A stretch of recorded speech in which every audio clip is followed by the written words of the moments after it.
నల్లగొండ జిల్లా కలెక్టరేట్ ఎదుట తెలంగాణ సమగ్ర శిక్ష అభియాన్ కాంట్రాక్ట్ ఉద్యోగులు ధర్నా చేస్తూ నిరసన తెలిపారు. సీఎం రేవంత్ రెడ్డి ఎన్నికల ముందు ఇచ్చిన హామీని వెంటనే నెరవేర్చాలన్నారు. అయితే కాంగ్రెస్ ప్రభుత్వం అధికారంలోకి వచ్చి ఏడాది పూర్తయినా తమ సమస్యలు పట్టించుకోవడం లేదని, ఉద్యోగాలను రెగ్యులరైజేషన్ చేయకుండా నిర్లక్ష్యంగా వ్యవహరిస్తుందని మండిపడ్డారు. సమగ్ర శిక్ష అభియాన్ కాంట్రాక్ట్ ఉద్యోగుల డిమాండ్పై మా నల్లగొండ ప్రతినిధి కిరణ్ మరింత సమాచారం అందిస్తారు. కాంగ్రెస్ ప్రభుత్వం కాంగ్రెస్ అధ్యక్షులుగా ఉన్నటువంటి రేవంత్ రెడ్డి తాము అధికారంలోకి వస్తే తమ సమస్యలను పరిష్కరిస్తామని సమగ్ర శిక్షా అభియాన్లో పనిచేస్తున్న కాంట్రాక్ట్ ఉద్యోగులు సంవత్సర కాలంగా ఎంతో ఎదురు చూసినప్పటికీ సంవత్సర కాలం గడిచినప్పటికీ కూడా ఈ యొక్క తమ సమస్యలు పరిష్కరించకపోవడంతో ఈరోజు తెలంగాణ వ్యాప్తంగా కూడా తెలంగాణ శిక్షా అభియాన్లో పనిచేసినటువంటి కాంట్రాక్ట్ ఉద్యోగులందరూ కూడా రోడ్డెక్కారు. ఈరోజు నల్గొండ జిల్లా కేంద్రంలోని కలెక్టర్ కార్యాలయం వద్ద భారీ సంఖ్యలో వీరంతా కూడా నిరసన దీక్ష దిగారు. తెలంగాణ వ్యాప్తంగా ఉన్నటువంటి అన్ని జిల్లాల్లో కూడా ఈరోజు ఈ యొక్క సమగ్ర శిక్ష కాంట్రాక్ట్ ఉద్యోగులు అయితే తమ నిరసన వ్యక్తం చేస్తున్నారు. గత ఎన్నికల ముందు హన్మకొండలో ఏదైతే మాకు హామీ ఇచ్చాడో హామీని ఇంతవరకు నిలబెట్టుకోలేదని, సమస్యను వెంటనే పరిష్కరించాలని ఇక్కడ అందరూ కూడా ఆందోళన సిద్ధమయ్యారు. ఇప్పుడు మనతో మాట్లాడడానికి నల్గొండ జిల్లా కేంద్రంలోని కలెక్టరేట్ వద్ద ప్రస్తుతం మనం ఉన్నాం. ఇక్కడ ఆ యొక్క ఉద్యోగస్తుల నాయకులు ఉన్నారు. చెప్పండి, మీ యొక్క ప్రధాన డిమాండ్ ఏంటి? గత ముఖ్యమంత్రి ఏదైతే ఎన్నికల ముందు ఇచ్చిన హామీ ఇంతవరకు నెరవేర్చలేకపోయాలని చేస్తున్నారు కదా, మీరు ఏం కోరుతున్నారు? మేము ఎక్కువ ఏమడుగుతున్నాం, గొంతమ్మ కోరికలు బయట కోరట్లేదు. ముఖ్యమంత్రి గారు ఏదైతే మాకు హామీ ఇచ్చి ఉన్నారో ఆ హామీని మాత్రమే నెరవేర్చమంటున్నాం, రెగ్యులర్ చేయమంటున్నాం స్వామి. రెగ్యులర్ చేయడానికి ఏదైతే ఆలస్యం అవుతుందో అప్పటి వరకు మినిమం టైం స్కేల్ ఇవ్వాలని కోరుకుంటున్నాం స్వామి. మీరు చెప్పండి, మీ ప్రధాన డిమాండ్ ఏంటి? రెగ్యులరైజ్ సార్, మాకు మెయిన్ ప్రధాన డిమాండ్ రెగ్యులరైజ్. లాస్ట్ ఇయర్ ఇచ్చిన హామీ ప్రకారమే రెగ్యులరైజ్ చేయమంటాం. మేము ఎక్కువ కూడా ఏం కోవట్లేము. చాలా జీతాలతో గత 20 సంవత్సరాల నుంచి కూడా మేము వర్క్ చేస్తున్నాము. ప్రస్తుతం పెరిగిన ధరలకు అనుగుణంగా మాకు జీతాలు పెంచమని రెగ్యులరైజ్ చేయమని అడుగుతున్నాం సార్. చెప్పండి, తెలంగాణ వ్యాప్తంగా ఎంతమంది ఉన్నారు, ఉమ్మడి జిల్లాలో ఎంతమంది ఉన్నారు, ఈ యొక్క సమస్యల కోసం కొద్ది రోజులు సంవత్సర కాలంగా పోరాడుతున్నారు కదా, మీరు ఏం డిమాండ్ చేస్తున్నారు? ముఖ్యమంత్రి సంవత్సరం అయింది కదా, సంవత్సర కాలం నుంచి కూడా మీరు సమస్య పరిష్కరించారు, మీరు ఏమేం చేయబోతున్నారు? ముఖ్యంగా కోరుకునేది రెగ్యులరైజేషన్. సీఎం గారు మాకు సెప్టెంబర్ 13 రోజు వరంగల్ మేము ధర్నా కేసీఆర్ గవర్నమెంట్ కాంట్రాక్ట్ రెగ్యులరైజ్ చేస్తాను. ఆ కేసీఆర్ గవర్నమెంట్ మమ్మల్ని 9-10 ఏళ్ళు మోసం చేసింది.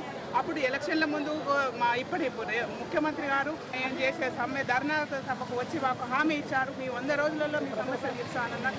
రేవంత్ రెడ్డి గారిని మేము కోరుకునేది ఒకటే, మేము మీరు ఇచ్చిన హామీని మాకు నిలబెట్టండి. కేసీఆర్ గారు చేసినట్టు మీరు కూడా మోసం చేయకుండా మమ్మల్ని రెగ్యులరైజ్ చేశారని, మిమ్మల్ని మేము ఎన్నికలలో మేము రాష్ట్ర వ్యాప్తంగా ఉన్న 19,000 కుటుంబాలు మిమ్మల్ని మీరు గెలవాలని మేము మీకు ఎంతో కృషి చేసి మిమ్మల్ని గెలిపించుకున్నాము. ఆ ముఖ్యమంత్రి గారు నిలబెట్టుకున్నాము. ఆ ముఖ్యమంత్రి గారు ఇచ్చిన హామీని మాకు కంపల్సరీ మీరు రెగ్యులరైజ్ చేశారని ఆశిస్తున్నాము. ఇది ఒక్కటే మేము కోరుకునేది. ఈ 40 సార్ల జీతాలతో మేము 20 ఏళ్ళుగా చేస్తున్నాము. మమ్మల్ని ఇప్పుడైనా గుర్తించాలని కోరుకుంటున్నాం.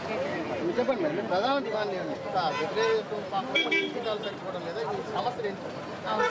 కేజీబీవీలో మేము పనిచేస్తున్నామంటే గత 20 ఏళ్ల నుంచి సర్వశిక్ష అభియాన్లో కేజీబీవీ బాలికల విద్య కోసం ప్రారంభించబడింది.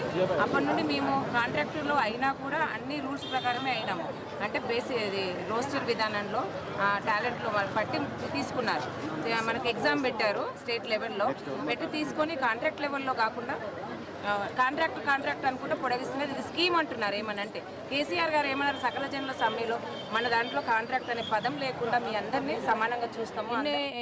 మేము నాన్ టీచింగ్ అంతా కలిసి మొత్తం రాష్ట్రంలో 10,000 మంది వరకే ఉన్నాము. అది కూడా మనకు ఈ ఇయర్ వైజ్గా సీనియారిటీ వైజ్గా తీస్తే తక్కువనే ఉంటుంది. అంటే రూల్స్ పాస్ చేస్తున్నప్పుడు తక్కువ మోతాదులోనే ఉంటారు. ఎంతోమంది ఉండే ఆర్థిక భారం ఏమీ పడదు మాకు.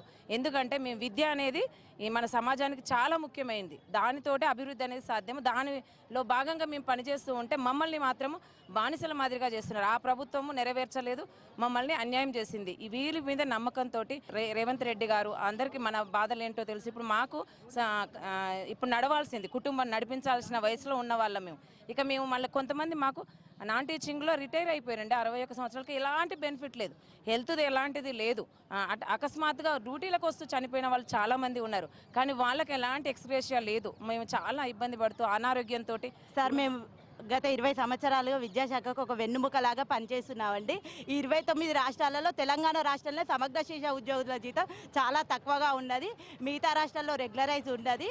అయినా మేము ఇక్కడ తెలంగాణ సాధించుకున్నాక మేము రెగ్యులరైజ్ చేశారని ఆనాటి ముఖ్యమంత్రి కేసీఆర్ గారు చెప్పారు.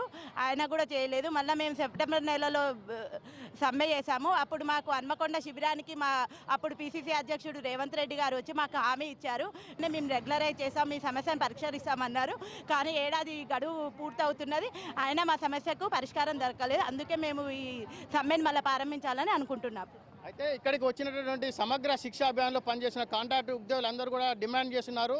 గత బీఆర్ఎస్ ప్రభుత్వం 10 సంవత్సరాలు పనిచేసినప్పటికీ తమ డిమాండ్లను పరిష్కరించడంలో విఫలమైందని, దాని మీద తోటి కాంగ్రెస్ ప్రభుత్వానికి రేవంత్ రెడ్డి మమ్మల్ని రెగ్యులేట్ చేశారని ఓట్లు వేసినప్పటికీ కూడా సంవత్సర కాలం గడిచినప్పటికీ కూడా తమ సమస్యలను పరిష్కరించడంలో పూర్తిగా విఫలమయ్యారని, చాలని జీతాలతో కుటుంబ పరిస్థితి కూడా నెట్టుకురావడం కఠినతరంగా ఉందని, ఇప్పటికైనా తమ సమస్యను గుర్తించి ముఖ్యమంత్రి రేవంత్ రెడ్డి వెంటనే స్పందించి మా యొక్క డిమాండ్లను పరిష్కరించాలని, మమ్మల్ని రెగ్యులేట్ చేయాలని ఇక్కడికి వచ్చినటువంటి కాంట్రాక్ట్ ఉద్యోగులందరూ కూడా కోరుతున్నారు. నల్గొండ జిల్లా కలెక్టరేట్ కార్యాలయం నుంచి కిరణ్, రాజ్ న్యూస్, సుమన్, నల్గొండ జిల్లా.